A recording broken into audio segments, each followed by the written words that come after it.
Miturire ya aikari ene micii no ituraini ria Nguluni Machakos ituikite ya kigiriko kumana na mwaraho wa maai ma muiyuro uria umahobanirie.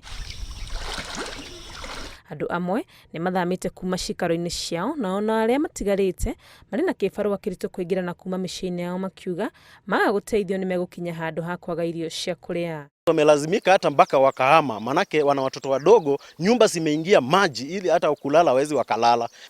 Bebe cito cihurite maai, ngũkũ nĩtũruzĩte ngũkũ makiria ma 500. Mĩgũnda na marigũ ni mathũkĩte, ngũkũ nĩ ikuĩte nyingĩ na ithuĩ tũtirahota kuma nyũmba. No na makĩyũmagĩrĩria gũthiĩ na mbere gũikara gũkũ marĩ ũgwati-inĩ wa kũgwatwo nĩ mĩrimũ ya gĩko amu matirĩ na maai matheru ma kunywa. Maji imejaa hata hiyo choo na maji yenye tunatumia huku. Ukiangalia sewage imeingiana na maji, hakuna maji ya kunywa. Kwa hivyo watu wa Nguluni tunataabika sana. Hata watoto wangu na hofia, hakuna place ya kucheza, hakuna pale wataweza kutembea, hata pale ya kutulia hakuna.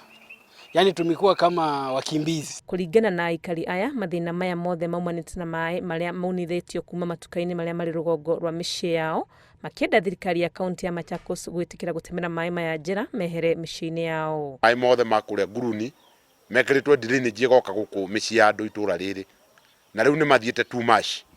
Tutirona gwa gukoma, tutirona undu tungiteithia. Riu tukuha thirikari ya kaunti yuke tuhe drainage.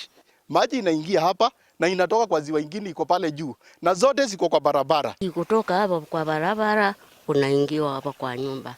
Ile ingine inatoka huko nyumba yangu inaenda. Ona tiga ihinda-ini riri ciana iri micii-ini maroga matiyo uria mangereka amu kuria mabatie kugerera magithie cukuru gutingigereka. Ngiribotera Inooro TV ritwa rĩakwa nĩ Wangui wa Mwangi.